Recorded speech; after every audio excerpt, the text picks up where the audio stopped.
Hello.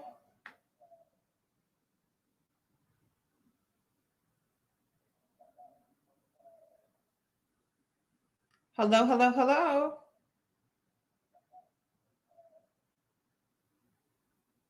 Oof, Lord, that's a lot.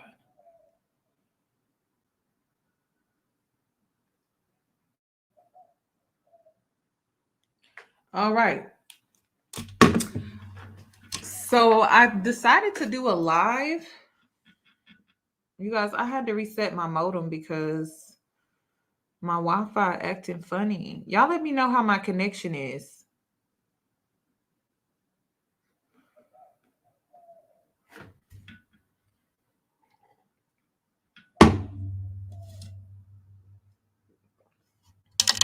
Thank you, Jessica. That's so sweet. Thank you, Alexis. Hey, Tisha. Antoinette.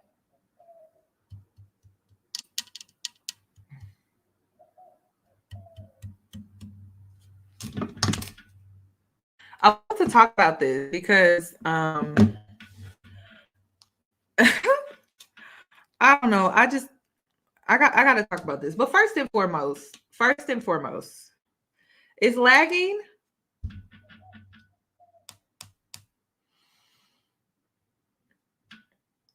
Is it lagging, you guys?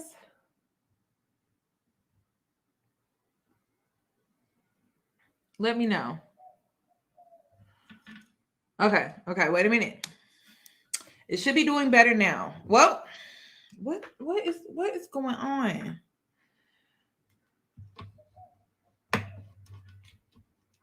Okay, so it's lagging for some and not for others.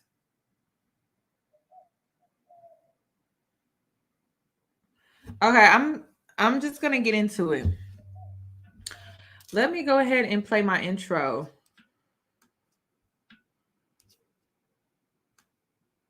And then I'll be back. I'm not sure if I'm going to keep this up on here. I may push it back on Patreon. I haven't decided yet. But let's get into the intro and then I'll be back. Hey boos, in this video, I give commentary based on my opinion. Nothing is to be taken as factual. We are just here to have conversation. We don't expose and we don't sip tea on this channel. I'm giving you real talk straight, no chaser. Let's see if you can handle it.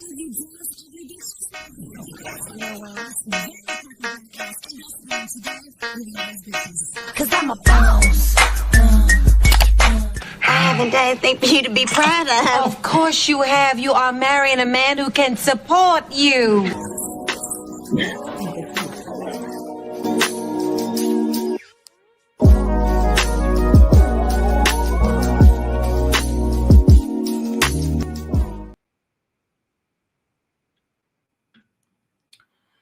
Okay, so first and foremost, I just want to say that, I think when it comes to this song that Ciara has put out, or she plans to put out, right? I think she means well, y'all. I'm not coming at Ciara. I know there's like this Ciara hate train, especially among Black men because she's a single mother. But at the same time, you guys, I have to be real with you. Like, this is not hate. This is me keeping it real with you. And it's crazy because when it comes to celebrities, if you don't get in line and praise and idolize every little thing that they do, then all of a sudden you're like this hater. And it's not that anyone is hating, but we have to keep it real because I don't live a celeb life. I live an average life. I live a regular lifestyle. I know some influencers, some YouTubers, they come online and they think they famous. I don't have that mindset. I live a very average life. And when it comes to living an average life, I'm not a celebrity. So when it comes to certain things, I'm just not going to be for it when it comes from a celebrity that has nannies and maids and all of these assisted living options that an average person does not have. Ciara was a single mother before she got with Russell Wilson. If you're new to that information, it's a known fact that she was a single mother before she got with Russell. Okay? So I don't think Ciara meant anything by her wanting to put out this song. I think her intentions are in a good place. I think she meant well. I don't think she's trying to promote toxicity or anything like that. I think she did this with positive intentions. However, when you work on yourself and you do the work on yourself, you know better. So when you know better, you have to do better. So when it comes to my commentary and my opinion on the song, I'm going to give it to you straight. And a lot of y'all are not going to like it. You're not going to like it. You are not going to like it. This whole promotion of being hyper independent, that's a trauma response. I need Black women to wake up. Majority of the things that we normalize in Black culture when it comes to the Black community is a trauma response. So you may think it's normal to you, but just know it's a trauma response. Being hyper independent is a trauma response. It causes depression, suicide, anxiety, PTSD. But we're going to get into it. We're going to get into it. Because y'all think this is just about some song. It's really not. What you chant has the ability to create your reality. Everybody's so new age spiritual. Well, if you're new age spiritual, you know that. Those chants that y'all do when you're in the mirror and stuff like that, those chants that you recite when it comes to the lyrics that you listening to, you have the ability to create your reality with that. We have seen rappers die, literally.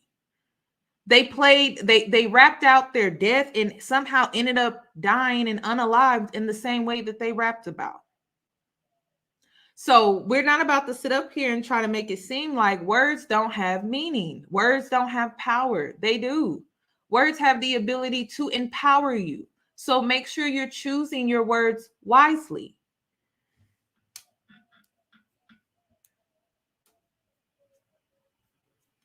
So I'm going to talk about it because I feel like this is a great discussion to educate my people that I care about, the women that I care about. You can't save everybody, but to the women that are willing to listen, this is not something that we should be praising. But you got to understand, Ciara came from the same toxic culture that we all came from, right? So her releasing this song, I can see how she probably was like, oh, this is not a big deal. But it is a big deal for Black culture. It's a bigger deal for Black women because we've been hyper independent for generations, decades. And it's been a trauma response that has had us in a chokehold for decades. And so what do? We pass the generational trauma down to our daughters. And what do they become? Hyper independent. I can't make it up. Now, I'm going to share the song again because I have to. Let me go ahead. You got to be careful with these songs. Like, you have to. We can't sit up here and be like, oh my gosh, there's so much violence in the Black community. It's rap, it's hip hop. And then turn around and be like, oh, but this is okay. It's not a big deal. Be for real. It is a big deal. It is. Like, we got young girls listening to this stuff. We got young boys listening to this stuff. It is a big deal. Come on. Like, that's what I be saying. Like, the Black community is so wishy-washy. It's like fake outrage. Then I don't even know if it's real outrage or because you can't stand this person or this person has a hate train attached to them, then it's like real outrage, but it's really fake outrage. I can't keep up because I'm not a flippy floppy person. I have morals. I have principles. So I believe in the difference between right and wrong. I'm gonna keep the same energy. It doesn't matter who the person is, it's the behavior, it's the pattern that I'm looking at. I'm not looking at the person like, oh, you know what, I'm gonna give them a pass because you know they my fave. I don't care if you're my fave. I don't give a damn about that. Because your fave, you know where they going? They live in Calabasas in a mansion. Where you live at? Where you stay at? Who helping you? You got somebody helping you with your kids? You got a maid helping you with your kids? You got a nanny helping you with your kids when you feel drained and tired? Or are you picking up the pieces because you have to, because you don't have the assistance that they have? Like, be for real, y'all. Y'all can't keep allowing people to lead you to God knows a ditch. I don't know. Like, girl, wake up. And then, you know, we out here every time we go to the grocery store, food prices is getting higher and higher and higher. But then you want to talk about you independent. Keep that same energy, because understand that things are going to get worse, Miss Independent. You eventually are going to have to do two things: move back in with your parents. This is real. Ciara gonna be just fine. You're gonna have to move back in with your parents. And we're talking about 30-plus-year-olds moving back in with their parents. We're talking about 30-plus-year-olds moving back in with their parents because they can't afford rent. They can't afford a mortgage. We're talking about 30-plus-year-olds who are well in their career. We're talking about 30-plus-year-olds who have college degrees moving back in with their parents. Ain't nothing wrong with moving back in with your parents, but sitting up here saying you independent, you don't need nobody, that's crazy in today's times. We're moving to a point in society. I don't know if you guys are aware of what's going on outside, but we're moving to a point in society where we need each other. We need community. We don't need every man for themselves type of mentalities. We don't need that. We don't need that at all. We need people looking out for each other. That's what we need. We can make it about men, but it really ain't about that. It's about community, unity, y'all. That's what it's about. Don't allow these celebrities that can throw their money around and throw around they fancy cars and flex in front of your face, try to tell you you don't need nobody. That's crazy. They got people they can put on their payroll. Do you? That's what I'm saying. Like, the average person, y'all got to be real out here and stop trying to get caught up in what celebs are doing. And then stop trying to get caught up in what these content creators and influencers are doing. They out here fake flexing, but they got you convinced that they really living like that. No, they not. They really not. Y'all made me really come on here and do a live. I wasn't supposed to go live. I'm not supposed to be on live. This is for the girls getting money. This is for the girls that don't need no man. This is for the girls that love themselves. This is for all the girls that done did it by themselves. This is for all the girls that's INTEPENDNT. This is for all the girls that be living stress free. This is for all the girls on a mission like me. This is for all the girls around the world. This for all the girls around the world. Yeah, yeah. This is for my girls. This is for my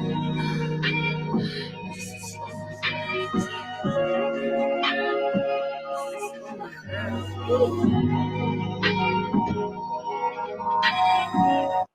This is for the girls getting money. This is for the girls that don't need no man. This is for the girls that love themselves. This is for all the girls that done did it by themselves. This is for all the girls that's INTEPE. Y'all, this my thing. This my thing. Why is it that women feel like the only way they can love themselves is alone? So you just gonna stop loving yourself if you were to get into a relationship? Why is it that anytime a woman she has to love herself, she got to be single? So you telling me that all the women around the world that are in relationships, they don't love themselves?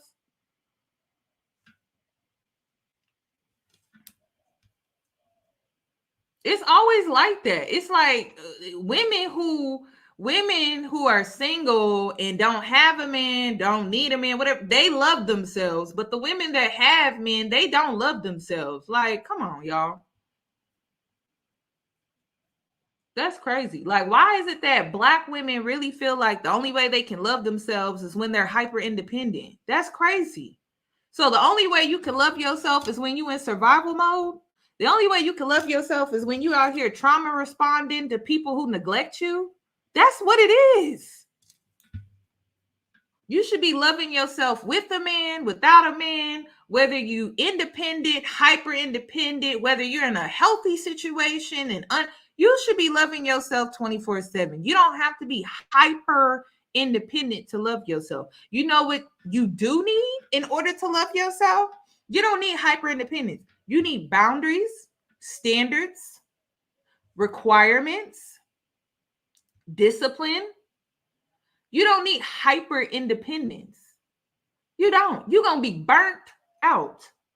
Wishing someone would. And then this is my favorite thing is Black women get mad when people don't offer them help. Well, ain't nobody going to offer to help you if you got it all. You miss independent, you hyper independent. And that's the thing. We're talking about hyper independence, not you being independent. Every woman should be independent. Every woman should be self-sufficient. Every woman should have something going on for themselves. Okay. And you should have that established within yourself without a man. Yes. Because I just got done doing the whole video regarding pimps. Okay. You don't need no man coming into your life trying to play Captain Saberho. You need to figure it out for yourself. And that's why, like, when it comes to my commentary, balance, y'all. Balance. When you become an extremist, you become predictable. You're easy to read, which means you're easy to manipulate. Okay? This is why healing is so important. Because once a man finds your weakness, he sees that you're an extremist. So now you're hyper independent. You don't need no man. You're so easy to manipulate. And it's so easy to manipulate you because all it takes is the perfect gentleman to walk into your life and play a role in a man that you've never had before. And to play it so well, right? He got you convinced. He'd been dating you for years. But as soon as y'all get married, you actually see the real him because his mask falls. He doesn't feel the need to impress you anymore. So when you are an extremist, understand you playing yourself. You easy to read, you easy to manipulate, you easy to play with. And it's just that simple. It is really that simple. So no, you don't need to be those women out here where you meet a man and he saves your life. Like, no, you do need to be independent because a lot of men who play that role, they also come with a lot of control issues. And they feel like they own you and they have this sense of territory over you. So y'all, when we have this conversation, I need you to come inward, be balanced, aligned, and healthy with a healthy mentality and a healthy mindset. But this hyper independence because you're responding to neglect, abuse, trauma, that's not it either. And this is why I push therapy on my platform. I push it so heavy. Because a lot of the little things that we do, we really don't understand how it's harmful to us and how it's causing depression, anxiety, suicidal thoughts, irritability, short tempers when we're out here dealing with our children, short tempers when we're out here on the job, short tempers when it comes to family. We don't even understand why we're so irritable. There was just an article that came out not that long ago that says the way that Black women demonstrate or showcase their depression is completely different from other people. That includes Black men. So if you are more reactive, short-tempered, and you tend to lash out, that's how we typically show that we're tired. We have irritability. We have anxiety. Like we tend to show it in different ways. That's why I'm not here for the hyper independence. I'm not. Then to take it even further, people take advantage of our hyper independence. They take advantage of our trauma response. That's why I'm not here for it. Y'all don't understand how this goes so deep. It's not just a song. They really trying to promote this as a way to live. This ain't a way to live. So you're supposed to just live in survival mode. This ain't a way to live. It's not a way to live at all. But let's bring up some facts. Let's bring up some facts. Just like I said, she's making fun music. We get it, but so are these rappers out here that promote violence in their music. They're just making fun music. This is my thing. When it comes to the Black community, when are we ever going to draw a line? When? Because when it comes to the Black community, anything goes. It's just fun. It's just a joke. It's just entertainment. Then we wonder why people don't take us serious. We wonder why there are certain stereotypes. Because guess what? White media loves taking our music, our lyrics, creating stereotypes. Then you wonder why you on the job as a Black woman, and who they give all the workload to? You're Superwoman. You can handle it all. So since you can handle it all and you're dependent, right? You can be dependable. You're super dependable, so much so to the point you're the most dependable one in the office. So who gets the workload, the highest workload over the weekend? Do you think it's Susan? Do you think it's Becky? Do you think it's Kyle? No, it's you, sis. It's you. Miss Hyper Independent, Miss I don't need help. I can handle it. You are getting the workload that your colleagues are not getting. And then you're not getting the pay either. You're not. Because you're trying to prove yourself. You're trying to prove yourself because you love yourself and you Miss Hyper Independent. You don't even understand how you getting suckered. That's what's happening. You're getting suckered and you think that it's empowering because they have convinced you that it is. But why is it that Susan and Becky don't got to do all of that? Why is it that you got to do all of that? Why Susan and them got to do all of that? Don't got to do all of that. Why you got to do it? And then not only do you have to do it, but you got to do it. You have to do more. And then you have to do it better. And then you don't get the same pay. You don't even get the accolades. You don't even get the rewards. Like, be for real, Black women. You got to know when people are using you. I'm tired of seeing it. You being just flat out used. They put you in the leadership position. You want to know why? Less pay. Then you know what they like to call it? Diversity. They slap that on everything, girl. But then if it's so diverse, why you not getting paid the same as Kyle, the white male in the office? We know you're not getting paid the same as him. Y'all gotta wake up. Yes, it's serious. Yes, it is, especially when white media and pop culture likes to come in and swoon in on our music. They listen to those lyrics. You may think it's just fun. It's just fun. But they taking notes on our lyrics. And if you think they not, well, when it comes to these cases with these rappers and how they're coming into all of these legal issues and legal troubles and stuff like that, it seemed like white people out here taking the lyrics a little more seriously than we are. Come on. Come on. And then not only do we keep pushing this hyper independence, we push Black excellence. Black people can't even be average. Kyle and Becky, they the most average individuals in the office, yet they getting paid more than you. Why is that? That's what I be saying. Like, y'all just you don't understand how you're being used. And by you being used, they call it empowering. They call it empowerment. It's not. They are weaponizing your Blackness. They're weaponizing your trauma. They're weaponizing your hardships against you, and you're eating it up. Oh, this is so empowering. No, it's not. It's not. If it was so empowering, you would get paid, you would be recognized, you would receive the recognition. But you're not getting all of that. You're just getting the work. And then you're being undermined in the process because you're Black.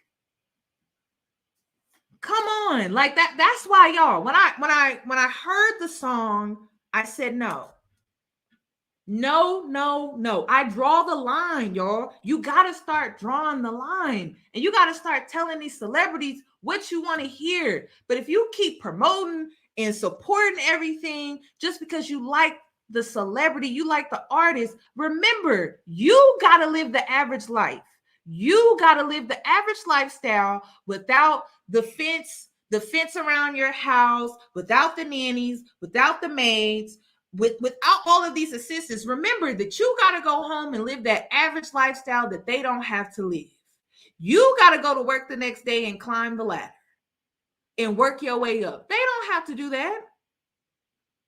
And that's what I'm saying. Like, when it comes to Ciara, I feel like she meant well, y'all. I do. I know for a fact Ciara meant well. I feel like Ciara's heart is really in the right place. I do, but it's tone deaf. This is no different than Beyonce's mother. This is tone deaf. Like it is, because Black women are out here trying to shift some things so that we're not overworking ourselves and burning ourselves out. We not only want help, we need it. Because we need to come out of survival mode. People make fun of us for being overweight. We're the most overweight group in America. But no one ever wants to talk about the stress that we carry. They never want to talk about the stress, the depression, the anxiety, the trauma that we carry. But they love to make fun of our weight. So when I say we got to draw the line, we have to draw the line. And sometimes, listen, with me even making this video, I look so uncool right now. I look like the fun sucker in this situation because, yeah, I want to be tone deaf. I want to be dumbfounded. And I want to be like, oh, this is not a big deal. Like, this is just a turn up song. But you got to understand, like, when are Black women going to draw the line? And that's what I'm saying. Black people don't have boundaries. We don't. We think everything is fun. We think everything is entertaining. We think, oh, it's not a big deal. And then when people don't take us serious, then we like, oh, that's racism. Is it? Is it racism? Is it racism? Or is it that we don't take ourselves seriously? We allow a lot of things to slide. We allow a lot to, we basically allow just about any and everything to slide. Thank you guys for the super chats.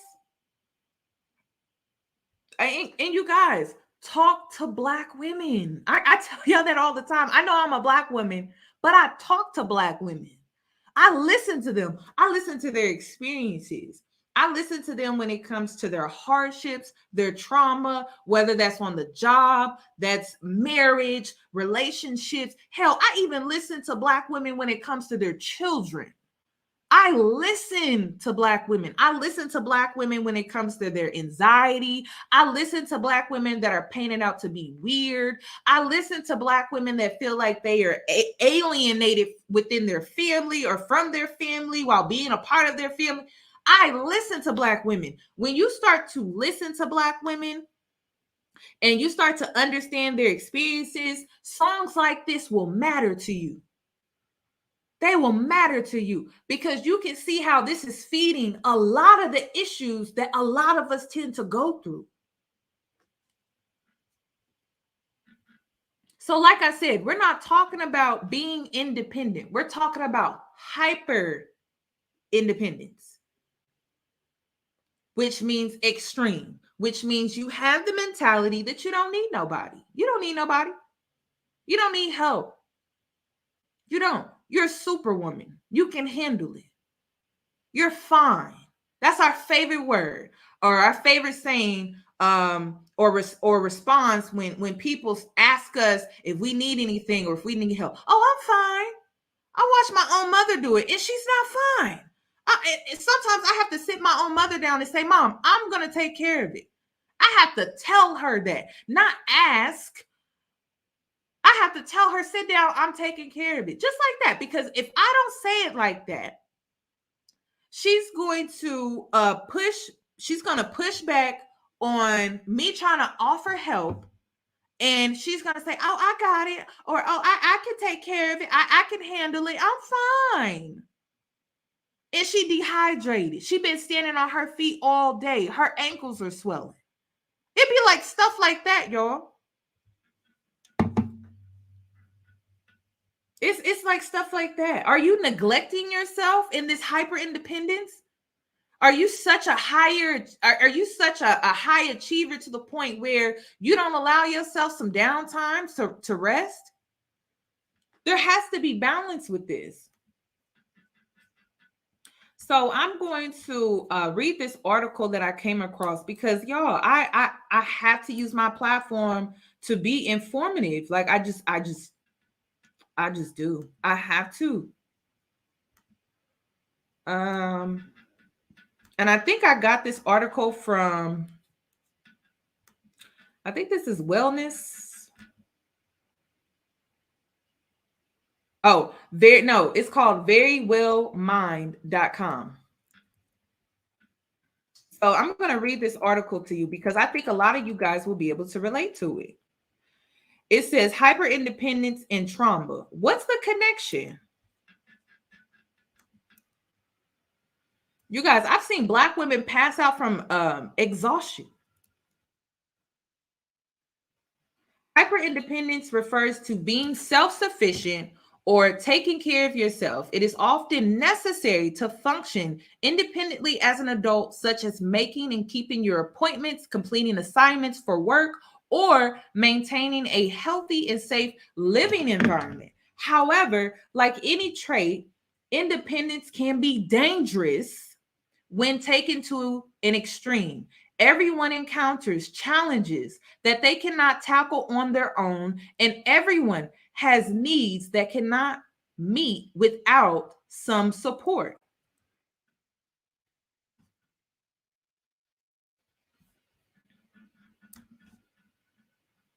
Do y'all not understand that there are Black women out here that don't even know this? How dangerous independence can be. It could be a danger to yourself. Yes. Yeah.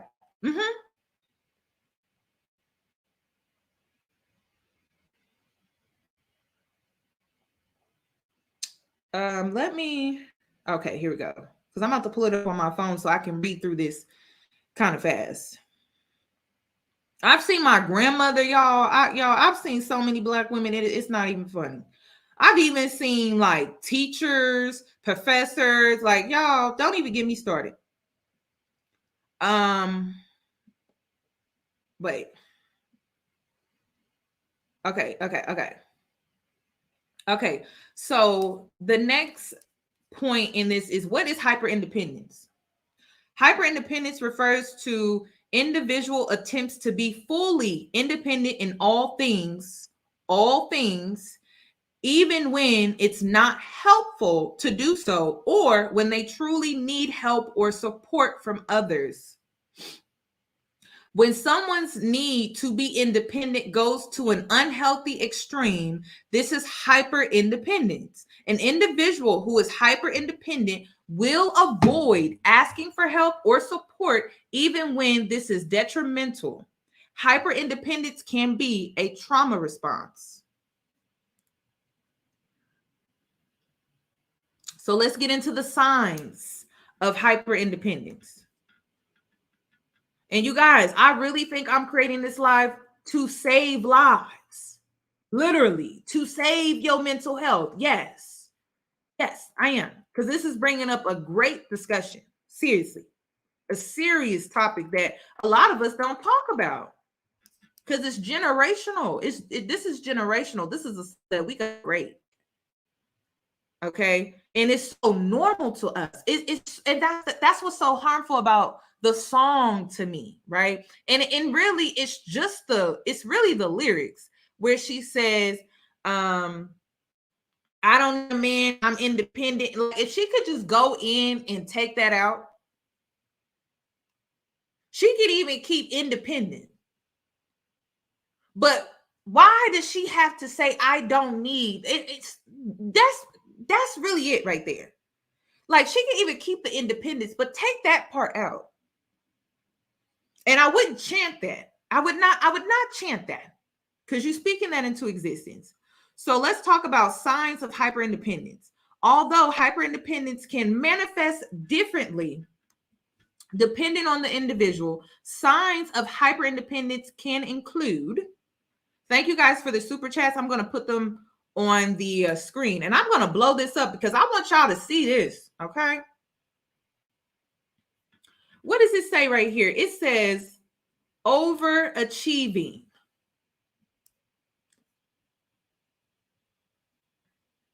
Overachieving. Okay. Now, before I get into reading this, I just want to make it known that the reason why Black women are the most educated, we got to be real about it. That's our trauma response to the Black community. Well, really, the community that we come from, the men that we come from, they're not dependable. So our education is our trauma response. This is why you see a lot of higher achiever Black women. It's actually really sad. It's really sad. But I don't fault Black women for that. I don't blame Black women for that. I don't fault Black women for that. You have neglect. You have trauma. People in your life have let you down, right? And so you've had to turn inward and depend on yourself. I don't fault you for that. Again, this conversation is with balance. So overachieving. People who are hyper independent may overcommit to work or personal projects to the point that they are unable to manage the load themselves. Refusing to delegate or ask for help, hyper-independent people will struggle to ask others to help them when they are overwhelmed, or they will be unable to pass tasks on to someone else. So we tend to not pass on tasks to other people because we tend to be hyper-independent. So an example of that was this holiday, my mom, she cooked. She didn't want help with that because she didn't want people in the kitchen. So she cooked. She even worked a little bit. And the only thing I could help with was little things that she was comfortable with giving tasks to. But I had to beg and demand that she give me some tasks because she didn't want to pass it on to me. And we're talking about Thanksgiving dinner, y'all. Christmas dinner. She be trying to do too much. Okay, next is guardiness in relationships. So guardedness in relationships, meaning like you guard it. You don't let nobody in, nobody. Close relationships are interdependent by nature. So, and a person who is hyper independent will struggle to let their walls down and let the other person in. I see this a lot in my comment section. Next is secretiveness. Those who are hyper independent will often keep to themselves or be reluctant to share personal information that could be used against them. Mistrust of other people, huge. Sometimes a person is hyper independent because they worry that others will let them down or betray their trust. I see that a lot in my comments.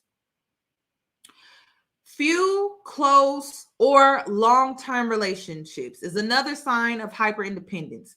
Because hyper independent people are unable to open up to other people, it can be difficult for them to form and maintain friendships and relationships, romantic relationships. This is my favorite, and this is why I'm really making this video. Stress or burnt out is another side effect or symptom when it comes to being hyper independent. So people struggle with delegating or asking for help when they need it. They often take on more than they can handle, leading to heightened stress or even burnt out symptoms, which, y'all, burnt out symptoms are horrible. Please look into them. I'm not really focused on burnt out symptoms. I may have to come back and do a part 2 about burnt out symptoms, but I see it a lot in Black women. Next, dislike of needingness. So in addition to not wanting to rely on others, people who are hyper independent may resent or resist others relying on them. So, you know, sometimes I see this when it comes to single mothers, right? And this is no attack on single mothers. We just keeping it real, okay? You have one of them days, because we're not calling you a bad mother, but when you have one of those days where you went to work and work was draining or work burnt you out, and then you come home to your kids and they're needy, right? And you just had one of them days and you get real sharp and you know, short-tempered with them. Like you don't have that much patience with them, okay? So in that moment, you may have a dislike for how needy your children are being because you just need a break. You need a break. I see that a lot. Okay. Also, another thing that I'm going to have you look into is what is betrayal trauma. You know what? When I save this live, I'm going to leave a link to this article because there are some hyperlinks where you can click and read more into these other side topics that they're bringing up. So next, we're going to get into trauma responses. Because whenever you have trauma, there's a response that typically follows, okay? So whenever you experience trauma, there tends to be a response that follows.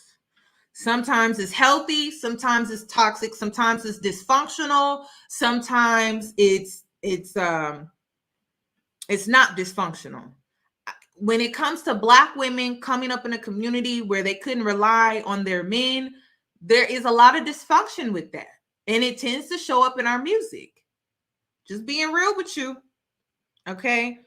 So, so trauma response. When a person experiences a disturbing, distressing, or life-threatening event that they are unable to cope with in a healthy way, this event is considered traumatic.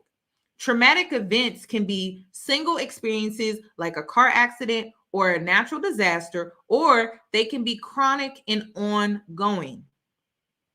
Chronic stressful experiences in childhood that can cause trauma symptoms later in life are called adverse childhood experiences. ACEs are linked to physical illness,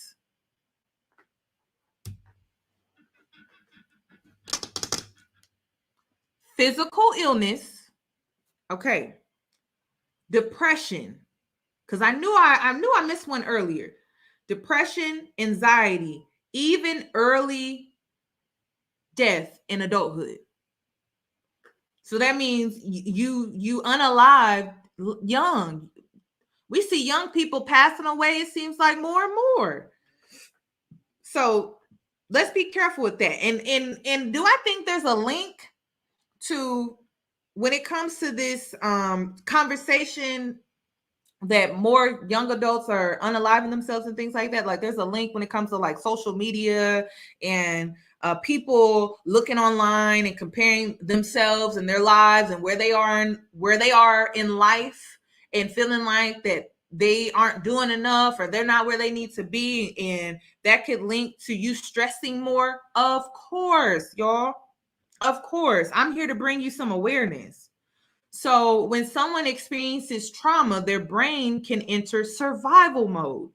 This means that they choose behaviors based on what will keep them safest in the moment. Because our brains are wired to keep us safe and alive, we tend to hold on to survival mode long after the traumatic event has passed, even if it no longer adaptive or helpful to do so. In fact, we are so good at surviving traumatic events that our genetic expression can change in response to trauma, passing the trauma response down to our offspring through intergenerational trauma. So, you guys, I'm about to share something with you. A lot of people don't understand me and my father's newfound relationship. Okay. And the reason why I'm about to bring this up is because you need to go talk to your parents if they're willing and open to talk to you about some of the things that they have gone through in their life. So a lot of people don't understand this. I was abused as a kid. I dealt with an alcoholic father. Okay. And at the time of my dad being a heavy drinker, he was dealing with racism at his job. Okay. So he was dealing with people on his job, like picking at him. One time he got a cup of coffee that his colleague had made him, and one of his colleagues put a rusted nail in his coffee, and he drank from it pretty much all day. And so those were just some things. But if you go and you talk to your parents about some of the things that they have gone through, they may have trauma responded while raising you. So they may have lashed out. They may have became abusive to you. Like I when I was a kid, I used to wonder, I'm like, damn, why is it that when he come home, it just seems like he's always in a bad mood? Did you have a parent that would come home and they were always in a bad mood when they came home from work? I would have these conversations because Black people don't have these conversations. They don't. I hated my dad for a very long time because there were just certain things that he did to me that I thought were just so mean, so cruel, and just, oh my gosh. And what was happening was he was projecting the things that he was going through at work on his children, on his family. And you know what's also crazy is when my dad ended up quitting his job, he was a totally different person. Totally different. This is why people don't understand our relationship. So he was dealing with a lot. But when and this is another thing, is when you're out here dealing with men, they see it as a weakness. They see it as a weakness to open up to you about some of the things that they are either currently going through or things that they went through. So you never know why people are out here doing what they do. But one thing is, just because a person is going through something, that doesn't give them the right to abuse you. If my dad was still in that same frame of mind and he was the same person, I would not speak to him. So understand that this comes with balance. This is a healthy mindset. Maybe you need to talk to your parental figure about why they did some of the things that they did so that you can have some type of healing. Because it's really about you. It's not even about your parent. It's not. You may be harboring hate and it's a misunderstanding, or you may be harboring hate and you really don't understand what your parents have gone through. So talk to them if you can. Not every parent out here can be talked to, y'all. Not every parent can be talked to. You know your situation better than I do. So if you can have that conversation, try to have that conversation. It could be life-changing. It could actually change your relationship with your parental figure or whoever. It could be a grandmother that raised you as well. Have conversations with them. Try to, if you can. Okay, next. Unfortunately, although this can help survive the trauma, a trauma response is often harmful outside of the context of the traumatic event. Hyperindependence is one trauma response that can be maladaptive. Next, let me scroll down here.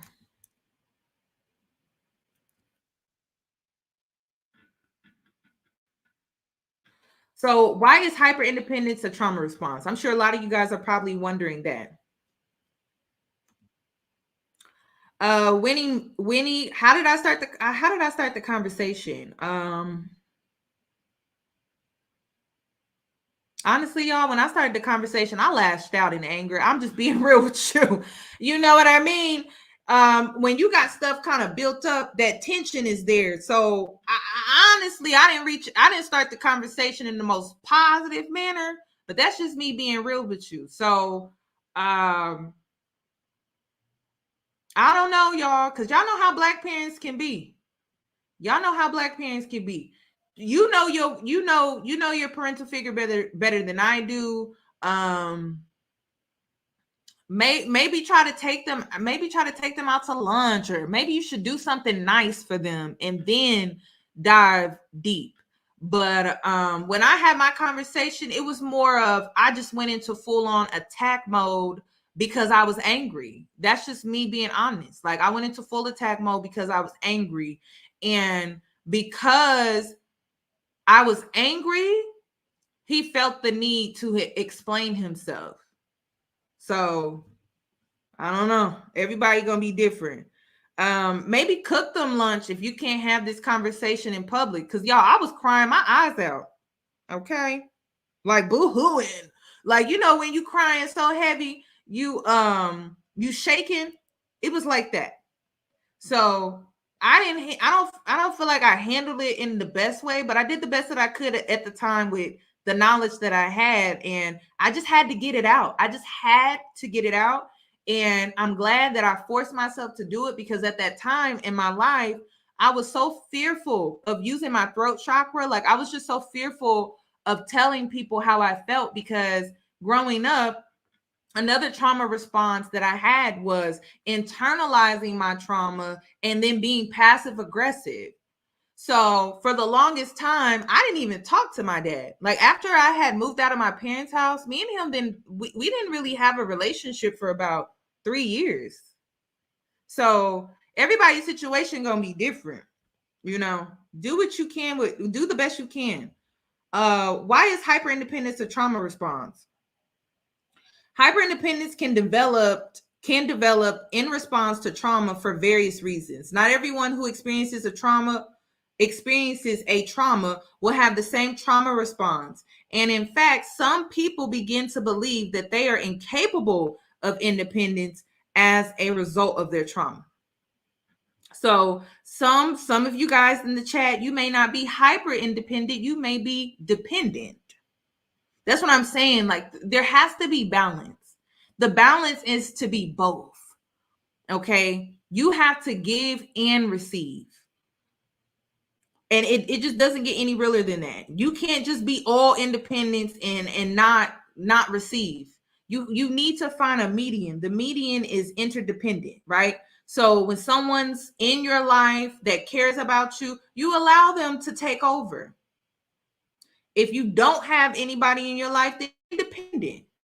You just don't need to be hyper independent. There is a difference. There's nothing wrong with being independent. There's nothing wrong with being self-sufficient. It's just when you become an extremist with it, that's a trauma response. Okay. Oh, this is huge. Wait. Okay, so why is hyper independence a trauma response? Past neglect. Some people's trauma includes going through periods when their needs were not met. So they can develop hyper-independent tendencies in an effort to survive. The neglect they experienced taught them that they can only rely on themselves. They might believe that others cannot or will not help them, and so there is no point in seeking help or support from others. Also, this is huge. This is huge, honey. Feeling underdeserving of social support. I feel like Black women, we have this bad. Okay. We always giving. But then we're hyper independent. Girl, what? Okay, so trauma survivors who experience hyperindependence may believe that they do not deserve support or help from other people. This is a collective issue with Black women as well. They might have been told that that is not acceptable to need help or receive support, and so they become hyper independent to avoid having that need.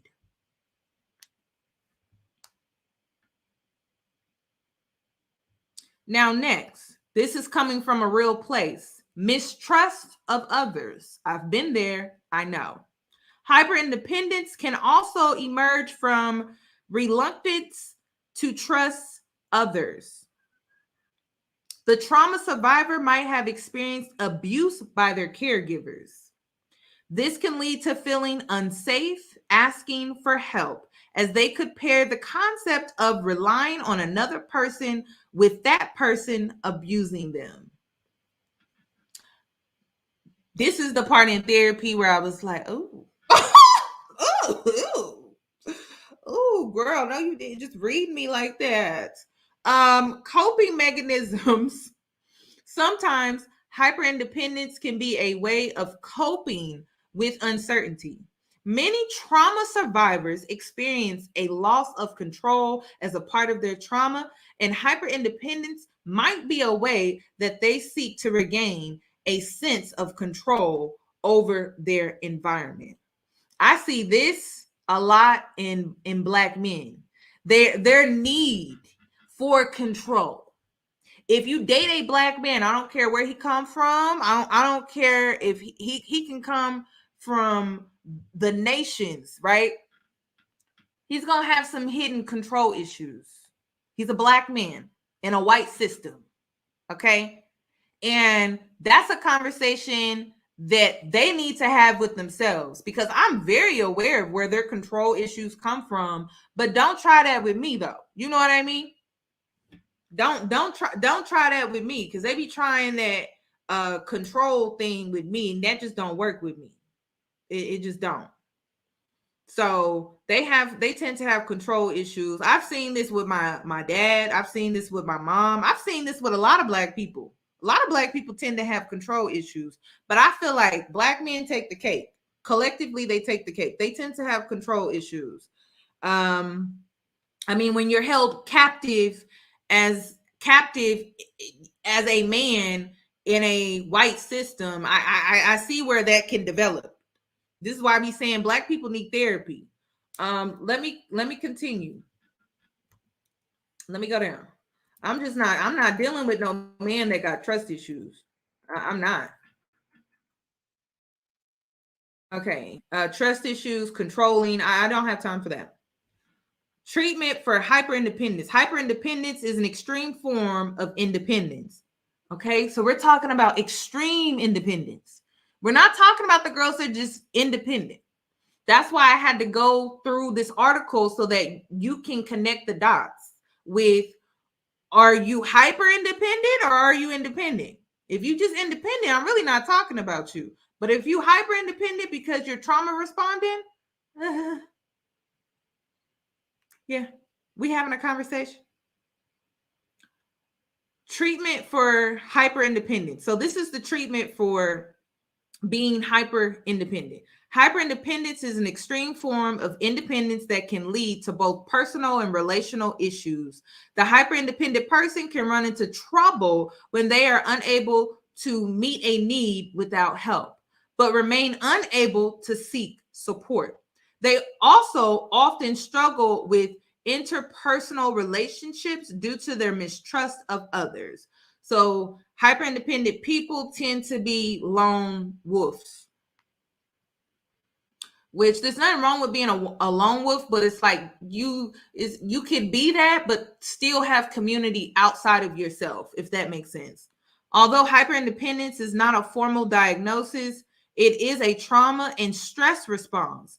People with post-traumatic stress disorder or another mental health issue triggered by a trauma history might experience hyperindependence. A person experiencing hyperindependence can work on healthy relationships trust in honoring their own limitations in therapy. Because hyperindependence is a trauma response, trauma-informed care is an important component of this treatment. And this is why I say a lot of y'all need to go to therapy. Yes. You need to be treated for this. And I know I sound crazy. I know I sound crazy. But no, a lot of Black people need to be treated for this. We don't need to be we don't need to glorify this behavior. We don't need to be chanting this behavior. I don't need no man. I don't need. Basically, when people say they don't need no man, you feel like you don't need nobody. So it ain't about a man. It's about community. You need somebody. Somebody.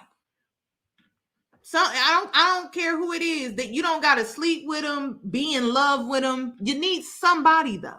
Somebody. I don't care what it is, who they are. You need somebody. Lastly is coping with hyperindependence. So how do you cope with this? An important thing to remember about any trauma response is that it is a way to survive. Survive, not a way to live. Survive and cope in a stressful and unfair situation. Okay? So again, Black women, I know we have normalized it in our culture for us to be taught how to survive. I've even seen women say, oh, I'm not teaching my daughter to rely on no man. I'm not teaching my daughter to be a wife. I'm teaching her how to survive, right? Right? And so what does that manifest into? Surviving your whole life. When you gonna live? You just in survival mode. You living in there. I've watched my mother live in there. I've watched my grandmother live in there. I've watched my aunts live in there, and they never came out of it. And it's sad, y'all. It's so sad because they lived their whole life surviving. And they made so many sacrifices for me, you, the women in your family made so many sacrifices. So you gonna be in survival too? Who gonna start living? Who gonna start actually living for themselves? Because right now, you're living according to your past. You're living according to generational trauma. Things that happened in the past. Things that happened before you were born. Things that happened when you were born. Things that happened after you were born. Things that happened in your childhood. But what about today? Are you in a better place? Are you in a space where you can come out of survival mode?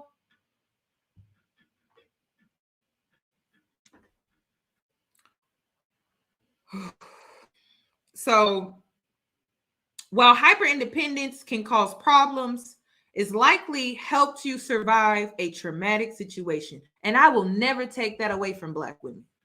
I will never take that away from you. You did the best that you could with what you had. You did the best that you could considering your situation and your circumstances. So if you develop this response, you can acknowledge how this response helped you at the time while working to let go of the behavior that no longer serves you. That's what this is about. Remember that moving past a trauma response takes time and can involve small steps forward as well as periods of regression. Be gentle with yourself and leave space for difficult times. Finally, know that support is available.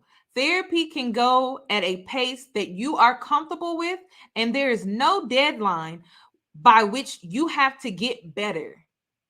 Take your time finding a provider who is a good fit. I tell y'all that all the time. You may have to shop around for a therapist. Don't just go off of the first person that you bump into. Shop around, feel them out. When you go to therapy, you're filling them out. They're not the only ones filling someone out. You're filling them out just as much as they're filling you out. You know what I mean? It's just like meeting new friends, girl. You got to fill out people before you get all close and attached and you start telling your business. You know what I mean? So you need to treat your therapist the same way.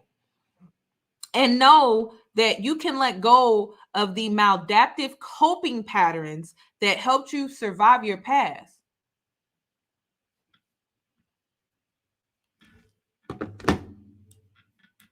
I had to bring y'all this live. I had to.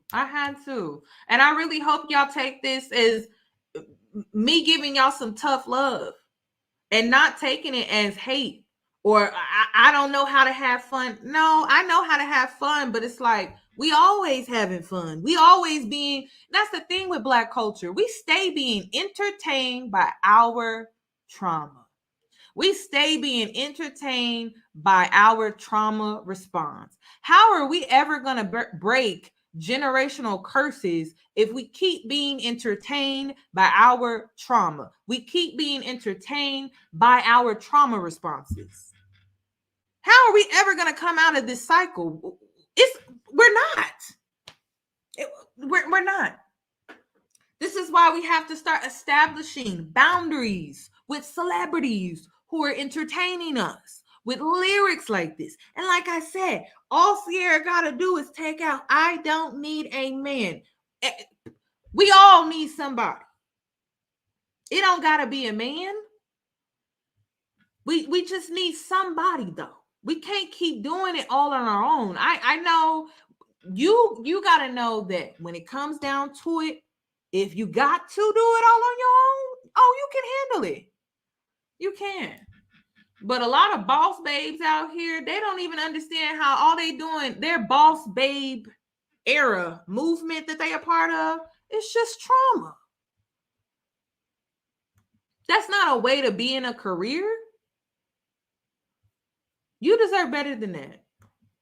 You do. You deserve to be in a career where you don't, it's not a trauma response. Like it's you doing something you love, doing something you enjoy doing, not just being a boss babe because you trying to survive.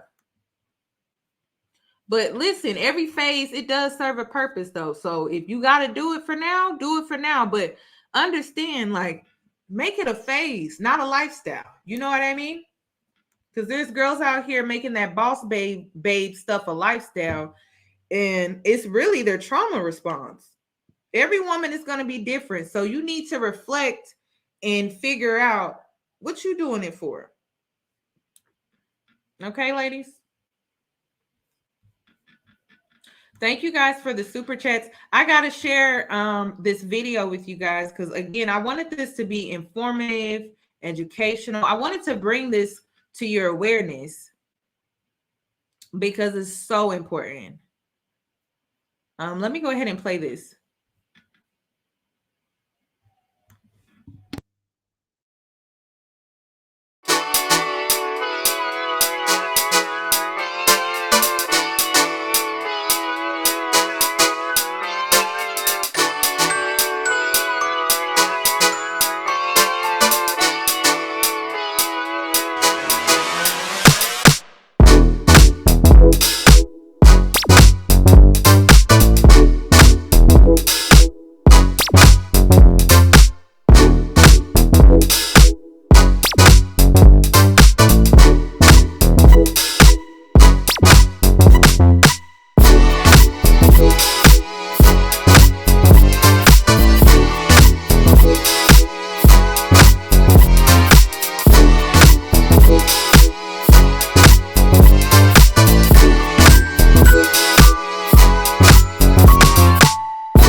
Okay, so that's an example. I also want to show you guys this example as well regarding healing the hyper independent woman in you, because we all have it, but you just need to heal her.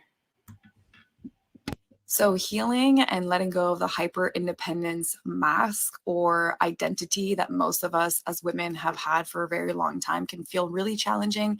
But I'm going to show you guys and tell you guys a few things that I have done to heal that. And that has really transformed the way that I'm living, not only in relationship, in my work, but also just myself and as a woman in the world.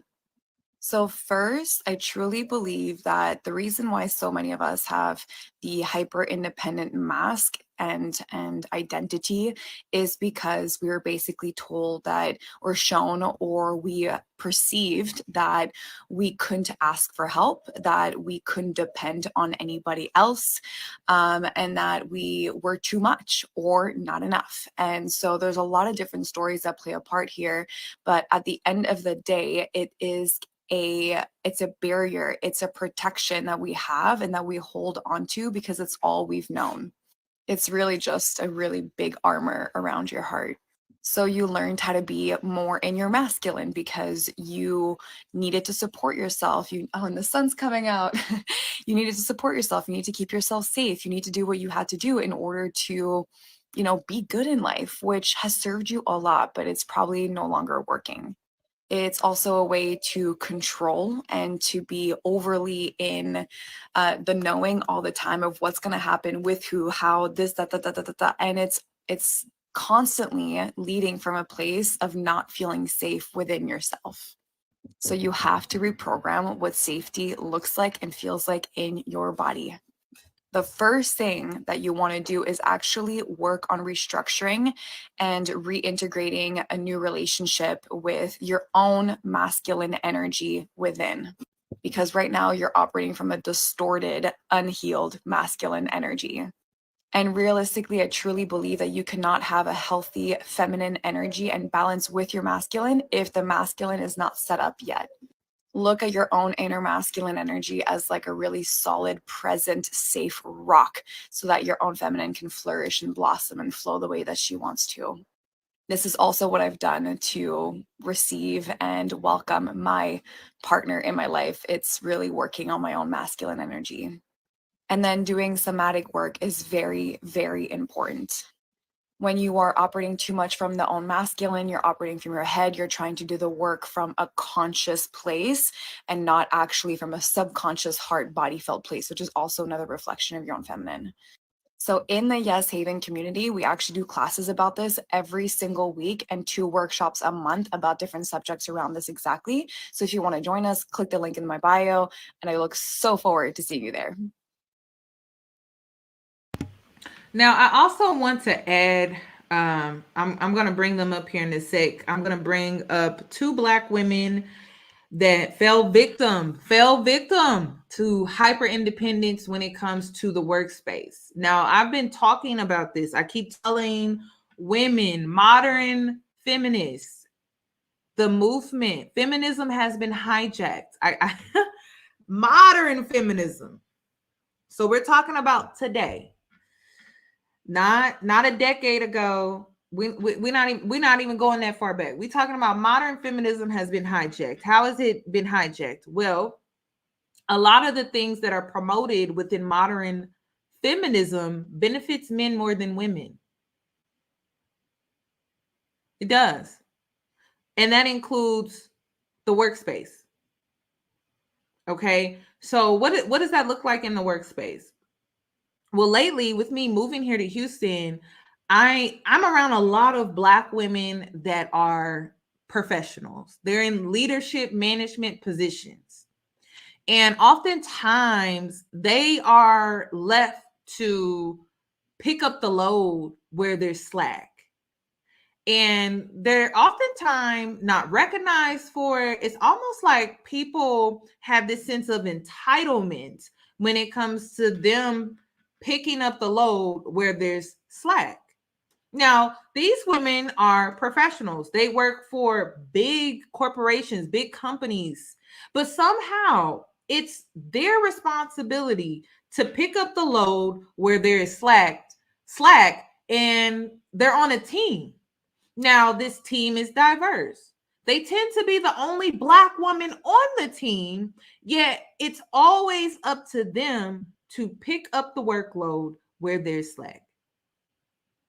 And it also feeds into their hyper independence, right? So they trauma response. What do Black women do best? Jump into survival mode and get it done, right? But that's hurting us. It's hurting us. It's hurting us. It's hurting us. And people outside of our culture are able to take our labor and benefit and not compensate us in the process, not reward us, not even recognize us in the process. So that's why I wanted to talk about this, because a lot of Black women are waking up to the fact that they're getting played in these office spaces, these management spaces, these executive spaces, and they're starting to realize that they were given the position to clean house, to clean up. Does that not sound like modern day slavery? So I'm bringing this to your attention because, again, it's really sad. Excuse me, you guys. It's really sad that, I talk about Black women and obesity.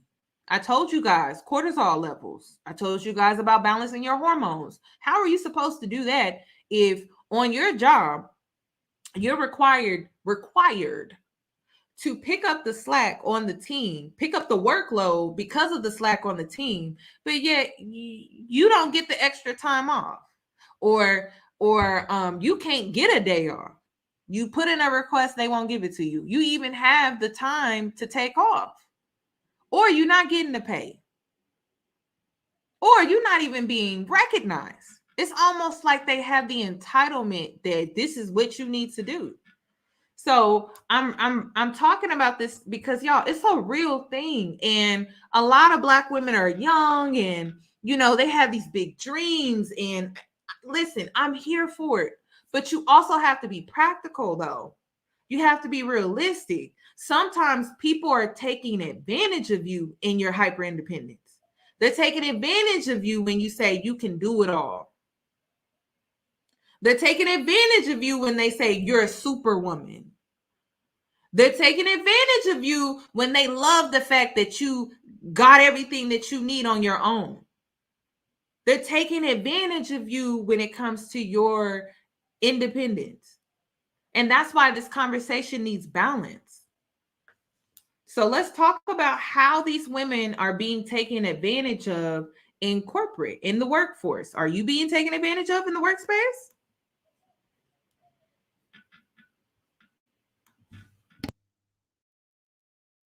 One of my old bosses was the chief administrative officer at a pharmaceutical company.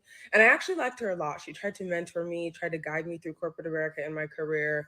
She had her MPH and she was Vietnamese. And I will never forget the day she told me, you have 3 strikes against you in corporate America. You're young, you're Black, and you're a woman. So here's my list for the reality of being a Black woman in corporate America. Number 1, they may not need the degree, but you do. When I was a senior manager in regulatory affairs, I had this boss. She was white. She was the director. Whenever we would have our one-on-ones, she would always tell me, like, go back to school, go back to school. Mind you, I already had my master's at the time. She would always tell me that her number 1 regret in her career is not going back to school to further her education, because every single time she goes out for higher roles, she always feels slighted by the white men. She said it's like they automatically look past her when looking to give people promotions. Now, for the first time ever in my life, I had a Black woman boss. She was the SVP of a pharmaceutical company. And she told me having all her certifications and degrees just gives them one less thing to talk about. I can even say I've experienced this myself. Like, at so many jobs before I got my master's, nobody would listen to what I had to say. As soon as I got my master's, my word became a little bit more valuable, despite the rest of my colleagues not having the same level of education. It's really crazy. Number 2, you're paid way less than you deserve. Don't be afraid to ask for more or leave. You guys know I'm not shy to putting in my resignation. I've mentioned so many times that I've been underpaid by companies. But the one that really irritated me the most was when I worked for this company and the CEO would come and run things by me before running it by the vice presidents. I was a manager. I helped branch out business and keep my clients happy. It was not a part of my job description at all. So when I found out they were underpaying me and unwilling to compensate me what I deserved, I had to leave. Mind you, the white women who were reporting to me definitely were getting compensated fairly. Number 3, There is a 0.5% chance you see someone who looks like you in senior leadership. A lot of these companies want to diversify their marketing schemes, but they don't want to diversify their leadership. They want to understand how to recruit diverse populations in clinical research, but you don't want to diversify your workforce. I've been working since I was 15, and I've only ever seen one Black woman in a leadership position. So it's kind of just the reality that I've had to accept, but I hope to be the person I was longing to see all these years. And the last one, this might be controversial, but another Black woman in leadership may not be willing to help you get to the top. I feel like I've seen this a lot in tech lately, but there are so many people who branch into tech or they get an opportunity and they want to gatekeep the information, especially when it comes to senior leadership roles. Some Black people in senior leadership say they want to be harder on Black people to help them prepare for getting to the top. I don't know. I feel like because it took them so long to get there, they want to hold on to it as long as they can. These are just my thoughts. One of my old bosses was the chief administrative. You guys, once again, when I say things like pop culture, white people listening to our lyrics and then using it against us in the workspace, listen, they not listening to your songs the way that you are.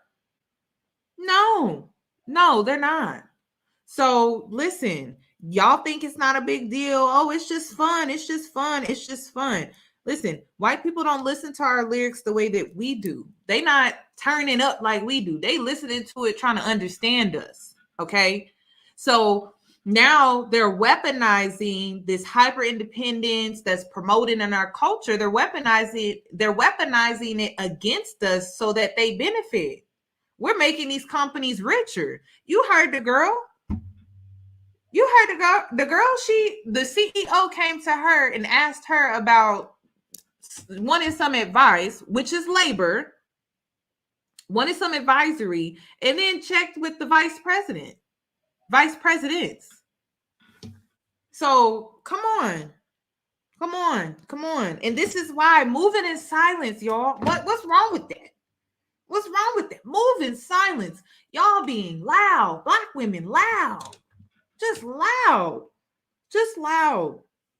Move in silence. Now, it doesn't stop here. There's another Black woman. She's on the older side. Let's see what she has to say.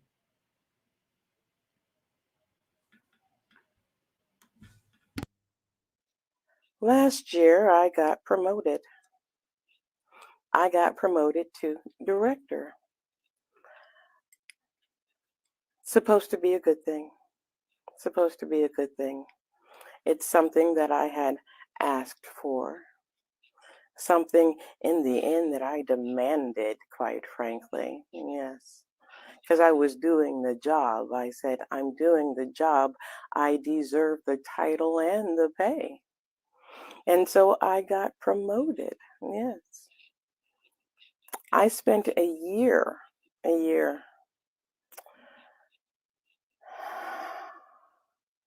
dealing with white women, reminding them that they defer to me on my clients because I'm in charge of my clients. Yes. Dealing with white men because it is my clients and I'm in charge of the strategy, and that I was hired to repair the damage done to the relationship. Because, to quote my previous director, if anybody could, I could repair the damaged relationship because I have a proven track record of doing so. Yeah. But regardless of my proven track record, regardless of One of my old bosses was the chief administrator. My bad, y'all.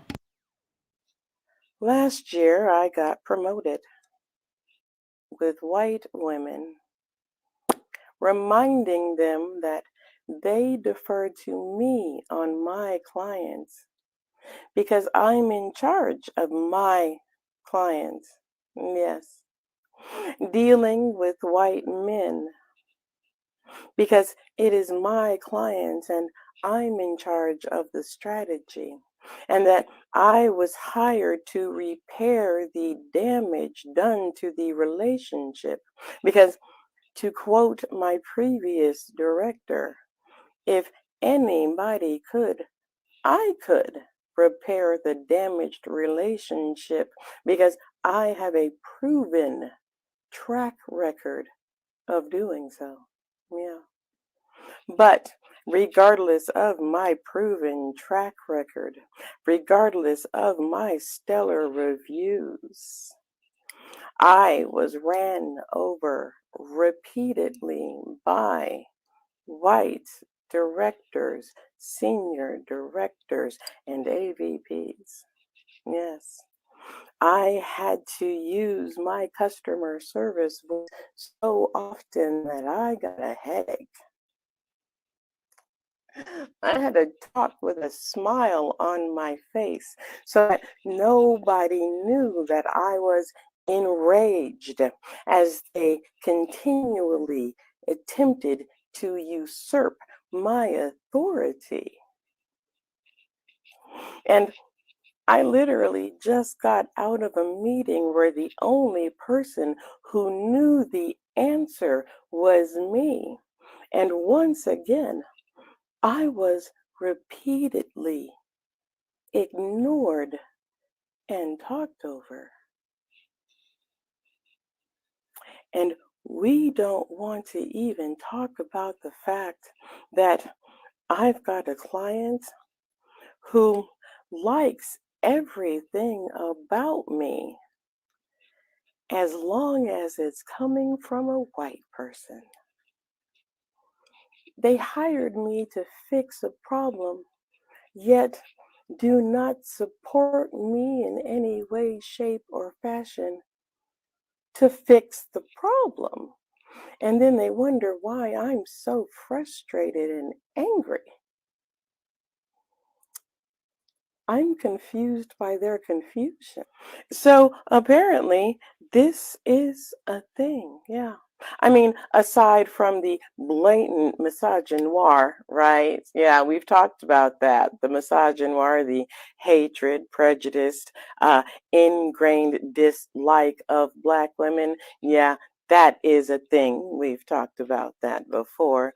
But hiring Black women to fix a problem and then providing absolutely no support, that's a thing. It has a name, and it's called glass cliff. Yeah, yeah. I learned about that a few weeks ago. And I'm going to do additional research, see what else I can find out, and share my findings. Yeah, yeah. See if it can tell me how not to flip out in the middle of a meeting. Yeah. Last year, I got promoted. I got promoted to director. So, you guys, I just wanted to share this with you guys. This is why, I was just against the whole putting white men on a pedestal. I was against that. I'm not against dating outside my race, but I am against putting white men on a pedestal. It just doesn't make sense. I'm against putting any man on a pedestal. Okay. Put yourself on a pedestal. So that's really all that I have for this video. But if you can relate, you guys, please comment down below and share your story when it comes to this, especially in the workspace, because it's important. You don't need hyper independence to have self-love. Okay, you just need to be independent. You don't need to be hyper independent. And what Black culture needs to come to the realization about is we don't teach independence. We teach hyper independence because we're trauma responding to our experiences. Your mother is trauma responding to her experiences. Your grandmother is trauma responding to her experiences. So it's not the average independent mindset. It's hyper independence, which is problematic, which is why I brought this video to you guys today. So please understand that you don't need to be hyper independent to have self-love. You don't. You need boundaries. You need discipline. You need self-awareness. You need to be healthy mentally, emotionally, and spiritually. That's how you have self-love. Taking care of yourself. But you don't need to be hyper independent to be so self-loving. You don't. You really don't. So don't tolerate disrespect. Learn how to enjoy being alone. That's all the self-love that you need. Unfortunately, this was not taught to us because when you grow up Black, everything is extreme. This is why a lot of you guys are afraid to leave your house. You're afraid to travel abroad. You're really afraid to do anything because the way that you were raised, it was from an extremist standpoint. Your parents prepared you for the worst. And I get it. You know, that it played a major part, right, in our lives. It helped us in a lot of cases. However, when are you going to come out of that though? That's not a place where you need to live. You're never going to be able to experience what life has to offer. And yes, life has to offer good and bad. But it's just not a way to live. You're never going to leave your house. You're never going to meet new people. You're not going to even have the experiences that you want to have. So you just got to come out of that survival mode mindset. It's great to have it and to use it as a tool when you need it. It's just not a place to stay and live. If you can help it, come out of it. Come join me on the other side. Okay? That's all that I have regarding this video, you guys. Please give this video a thumbs up. I'm not sure if I'm going to keep this live up. I haven't really decided. But just know that if you need it later, for whatever reason, it is on Patreon. And I will leave it up on there. But this was so unplanned. I really came on here to speak from the heart, you guys, because, you know, I had my awakening. And when I had my awakening, I became aware of my hyper independent ways and how toxic it was to myself. That's why being hyper independent is not self-love, because it was hurting myself. It was causing physical illness in myself. If you get headaches, frequent headaches and migraines, or you feel like you are in a panic and you are restless and you just can't calm yourself and be calm, like it actually causes physical illness. So I just wanted to come on here and bring you this video to spark some awareness. And I hope it's helpful, you guys. Thank you guys so much for tuning in. Please give the video a thumbs up. Again, I will be uploading all this week. So turn your post notifications on, and I'll see you guys in my next one. Bye, guys. Y'all have a nice evening. Enjoy, get some rest, girl. You know, if you want to take your little bubble bath, light some candles, you know, go ahead, take care of yourself. Good night.